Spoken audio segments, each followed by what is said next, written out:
Notre région compte 74 sites Seveso, des établissements qui exercent une activité industrielle dangereuse.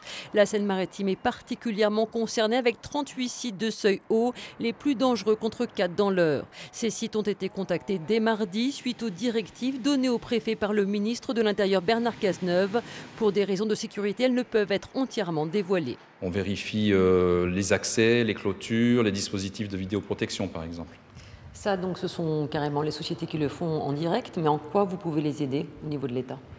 Je ne peux pas vous dire toutes les mesures que nous mettons en œuvre. En tout cas, les services de police et de gendarmerie et les pompiers d'ailleurs, les services de l'État sont mobilisés avec les industriels pour être vigilants sur tous les actes malveillants qui peuvent intervenir.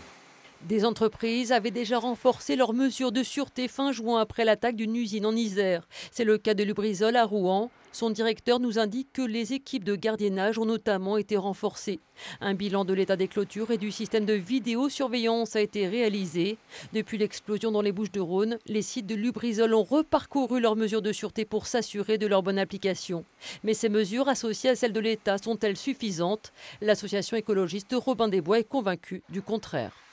Ils ne pourront être résolus, réduits, ces risques par des contributions financières importantes, un recrutement de ressources humaines, une amélioration de la compétence des gardiens, en particulier des gardiens de nuit, une amélioration de la signalisation, bref, tout un ensemble de mesures avec de l'argent et avec des hommes et pas seulement des caméras.